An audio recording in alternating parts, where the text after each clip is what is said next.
I thought it was my duty. I didn't want to do the job, but it was one that needed to be done. I thought I had the qualifications. It never crossed my mind that my brother would be an impediment. I didn't know that he'd ever been given a dossier by Geoffrey Dickens.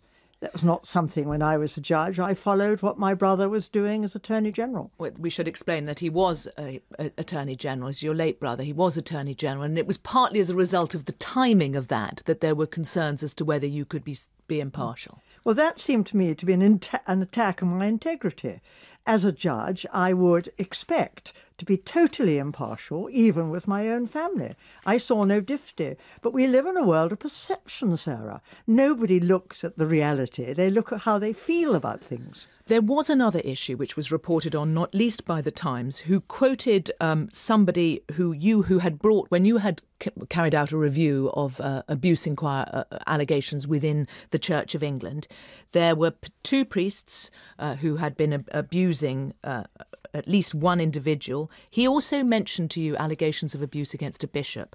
And he quoted you as saying that you would prefer not to refer to this bishop in the report because you cared about the church. That's absolutely untrue. I said I preferred not to... I said I cared about the church. I also said, would he like me to refer to the bishop? Because at that time there was no evidence in Chichester that linked him to abuse, or not sufficient evidence for me to refer to it in a report. But I said to this young man, your story should be given. If I refer to the bishop, the whole of the press will be interested in the bishop and not in your story. What do you want me to do? And he wanted his story to go further and agreed with me that I should not refer to the bishop. That's not the story he's given since.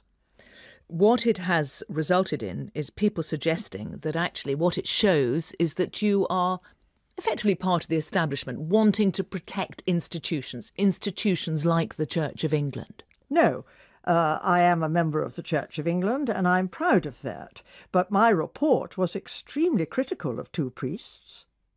I also wrote another report, which is not published, which referred to people who at that time had not been accused of any offences, but who I thought ought to be looked at.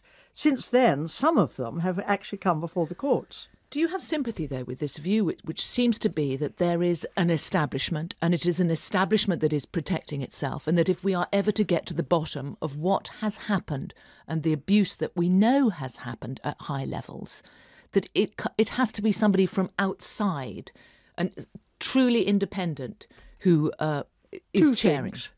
First of all, I do believe that the establishment has in the past looked after itself. I think partly because people did not really recognise the seriousness of child abuse.